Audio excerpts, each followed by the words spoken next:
Salut à tous. Aujourd'hui, nous allons apprendre un autre projet encore très intéressant et qui va encore vous ouvrir des orientations, des horizons et vous donner encore le goût de faire la programmation, d'être informaticien et de vous positionner, n'est-ce pas, dans cette aventure d'informaticien que vous voulez, que vous amorcez. Alors, voilà, je vais vous proposer un autre projet aujourd'hui. Ça concerne la conjugaison. Ok. Alors, nous savons qu'il existe deux familles de verbes, trois familles de verbes plutôt. Les verbes du premier groupe, deuxième et troisième groupe. Mais aujourd'hui, nous allons aborder, dans le cadre de ce projet, nous allons délimiter ce projet juste à programmer, à conjuguer le verbe du premier groupe et du deuxième groupe. Je vais expliquer ça dans cette application. Je vais cliquer démarrer. Voilà, je vais montrer comment ça va fonctionner. Voilà, nous avons une interface pareille. Je vais commencer par le verbe du premier groupe. Ok. Voilà, je vais saisir ici manger.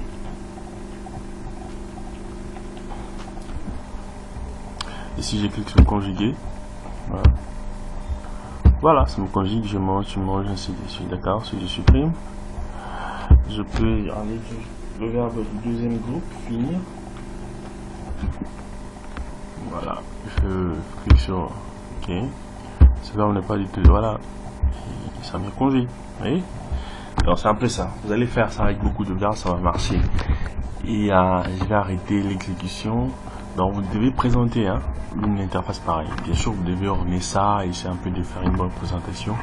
Moi, je suis pratique, je veux directement à l'essentiel, d'accord? Vous pouvez présenter, faire une bonne présentation pour dans le cas du TP, bien sûr, parce qu'après ça, vous allez faire un TP, d'accord?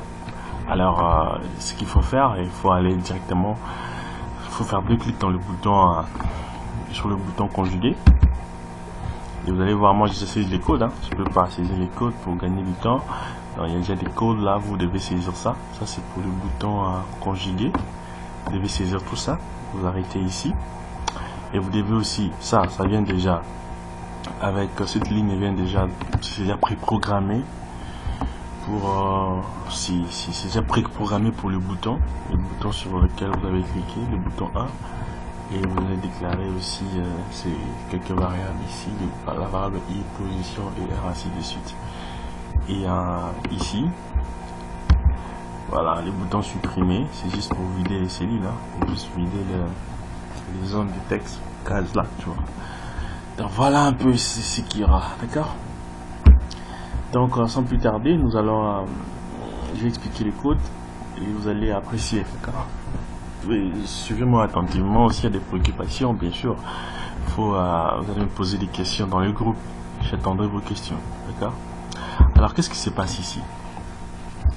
Voilà, nous avons déclaré un tableau, d'accord? Nous avons déclaré un tableau. Généralement, un tableau, c'est un tableau, c'est une variable qui renferme beaucoup de valeurs à l'intérieur. On appelle un tableau en fait, d'accord? Un tableau renferme beaucoup de valeurs, d'accord? Parce qu'il y a, ça dit que c'est une variable, une seule variable, mais qui regroupe beaucoup de valeurs à l'intérieur, d'accord? Donc c'est exactement ça. Et pour déclarer un tableau, qu'est-ce qu'on fait? On déclare un tableau comme ça. Il y a dim qui est qui est utilisé pour déclarer une variable, et nous avons un nom ici, on appelle ça un nom perse. Ça dit ce nom, c'est une variable au fait, c'est la variable de personne qui va contenir, n'est-ce pas, tous les pronoms personnels, d'accord? On l'a appelé perse en fait. Et pourquoi on les fait suivre de cette parenthèse? Pour dire que c'est un tableau. C'est simplement pour dire qu'il va recevoir, il va renfermer beaucoup de valeurs, d'accord? Et les valeurs qui seront stockées dans ces tableaux, ils sont de quel type? Type string, pour des chaînes de caractères, parce que ces tableaux-là que vous déclarez, il doit avoir un type, d'accord? Il doit avoir un type.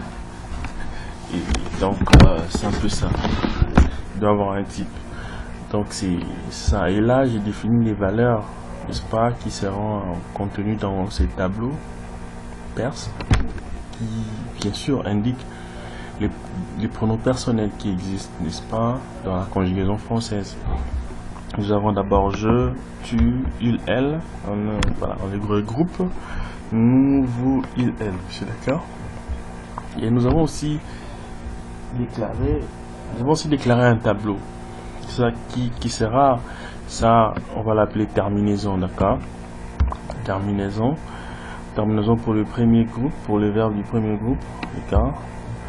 Et ici, terminaison, je dirais terminaison. Bon, puis terminaison, c'est pas grave. Voilà, il y a ça, ce tableau ici va renfermer toutes les terminaisons du verbe du deuxième groupe. Ces terminaisons qui seront bien sûr complétées à la fin de chaque verbe. Vous voyez, on les regroupe en fait. Mais aussi, ça, on a déclaré un tableau qui s'appelle W de taille 6. D'accord? Ceci veut dire quoi? À la différence de ces déclarations, ici, on n'a rien mis à l'intérieur. Pourquoi? Parce que ces tableaux ici, ils sont... ces tableaux ici, il y a déjà des valeurs prédéfinies. D'accord? Et la taille de ces tableaux, c'est quoi? La taille de ces tableaux, c'est 1, 2, 3, 4, 5, 6. Alors, la taille de ces tableaux, c'est de taille 6. Ça veut dire que ces tableaux ici contiennent 6 valeurs. Donc, c'est ça la taille. Donc, la taille d'un tableau, c'est le nombre de valeurs que ce tableau peut contenir. D'accord? Donc, comme déjà ici, les valeurs contenues dans le tableau définissent la taille du tableau, donc on n'a plus besoin de saisir ici, de donner la taille. D'accord, de fixer la taille. Mais ici, il n'a pas de valeur prédéfinie. C'est-à-dire qu'on crée simplement un tableau vide de combien? Qui contient 6, qui doit contenir, qui a 6 espaces, d'accord? Comme 6 zones de stockage, d'accord? Donc c'est exactement ça. Et je vais expliquer aussi pourquoi V, pourquoi la variable X, pourquoi la variable verbe et ainsi de suite. Pour la notion des tableaux, je vais bien sûr annexer un fichier qui va quand même vous servir, d'accord? Alors qu'est-ce qui se passe ici? Voilà, il y a un peu ces, voilà, il y a ici nous avons verbe qui est notre variable qu'on a déclaré ici. Verbe va faire quoi? Verbe va stocker la valeur qui sera saisie dans quoi? Dans text box, c'est-à-dire ici. La valeur qui sera saisie dans text box ici sera stockée dans quoi? Dans la variable verbe. C'est simplement ça. Donc une fois vous saisissez la valeur un verbe dans cette zone de texte, qu'est-ce qui va se passer? Ces verbes-là sera stocké dans quoi? Sera stocké dans la variable verbe. Alors, cette instruction est très intéressante. Hein. Elle est vraiment très intéressante parce que cette instruction, elle veut dire beaucoup. Je vais d'abord voilà, je vais faire une parenthèse, d'accord? Je vais combiner aussi, voilà, je vais expliquer à côté, d'accord, les verbes pour expliquer la notion un peu de tout ça. Alors, ceci veut dire quoi? Verbe égale verbe.string, .substring, tout ça. Qu'est-ce qui va se passer? Il va récupérer en fait. Dans V, on va stocker on va prendre la terminaison en fait. Ça veut dire quoi? Par exemple, nous avons cherche un bloc-notes,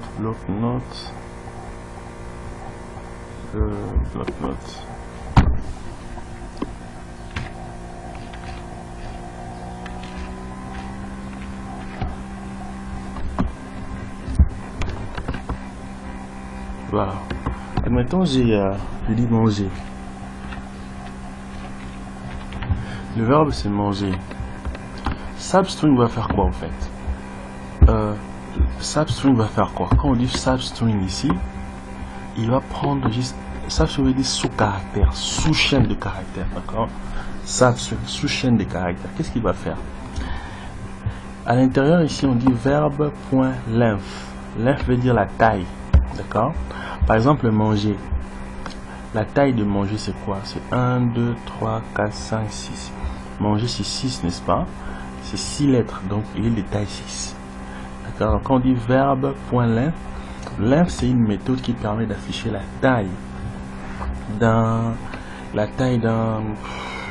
mot, d'accord, en termes du nombre de caractères, au fait. D'accord? Donc voilà. Donc si maintenant on fait verbe.length, ça dit qu'on prend la taille du verbe, on fait -2. Donc en d'autres termes, il va faire ceci. Si on compte dans 1, on commence par ça. 1, 2, 3, 4, 5, 6. Donc là, on va dans le sens positif, d'accord? Mais si on commence de gauche de droite vers la gauche, là, on va compter par moins, d'accord? Donc c'est comme si on va faire ceci. -1, -2, -3, -4, -5, -6. Voyez-vous? Donc c'est exactement ça. Donc quand il a fait verbe.length, length pour dire la taille, et commencer, c'est comme s'il dit allez-y à la fin de votre mot, c'est-à-dire que la dernière lettre du mot. Ensuite, à partir de la dernière lettre, comptez maintenant -2. Donc il va compter -2 comme ça. -1, -2. Alors, il va se positionner ici. Donc là, il compte -2. Et puis les deux ici, maintenant, qu'est-ce qu'il va faire? Il va maintenant aller de gauche vers la droite. Donc il va prendre 1, 2. C'est ce que cette expression ici veut dire. L'expression verbe, substring, verbe.length, -1, -2, 2. D'accord? Donc suivez bien l'explication comme je l'ai dit. Je pense que vous pouvez réviser la vidéo. Donc il pose verbe.length, donc ça dit qu'il va aller, n'est-ce pas, il va positionner le curseur à partir de là et il va compter -2, -1, -2. D'accord? Ensuite il va faire quoi? Il va maintenant récupérer les deux. Il va récupérer ça, le premier et le deuxième. C'est ce que cette expression ici veut dire. Donc, ce qui veut dire quoi? Il va simplement récupérer les deux dernières lettres, en quelque sorte. Pourquoi on doit récupérer les deux dernières lettres? Parce que on reconnaît un verbe s'il est du premier groupe ou du deuxième groupe par les deux dernières lettres. D'accord? Soit ER, soit IR. Donc nous maintenant, ce qu'on va faire, on va récupérer les deux dernières lettres et vérifier si c'est IR ou si c'est IR. Donc ici, c'est ce qu'exactement nous avons fait. Nous avons simplement récupéré, les deux dernières lettres, d'accord? Nous avons récupéré les deux dernières lettres à l'aide de cette instruction ici. Et ces deux dernières lettres seront stockées où? Seront stockées dans la variable V. D'accord? Donc c'est exactement ça. Donc ce qui veut dire, après avoir saisi ton verbe, ce verbe-là vient dans cette instruction ici pour extraire les deux dernières lettres. Et une fois les deux dernières lettres seront extraites, ça sera stocké où? Ça sera stocké dans V. Ici, ce n'est pas que nous allons extraire, ce n'est pas que nous allons supprimer. Non, c'est-à-dire qu'on va simplement récupérer ça pour comparer, d'accord? Le verbe restera entier. On va simplement récupérer les deux dernières lettres là. Tu vois, c'est comme si on copie les deux dernières lettres et on le stocke dans quoi? Dans V. En d'autres termes, dans cette instruction ici, manger va rester toujours manger, d'accord? Mais dans V, on va seulement stocker quoi? On va stocker ER. Manger va rester manger. C'est comme si on a copié simplement ER là et on copie ça dans quoi? On stocke dans V, dans la variable V. Donc c'est un peu ça. Alors voilà. Alors je vais couper la vidéo, comme ça vous allez continuer la deuxième vidéo.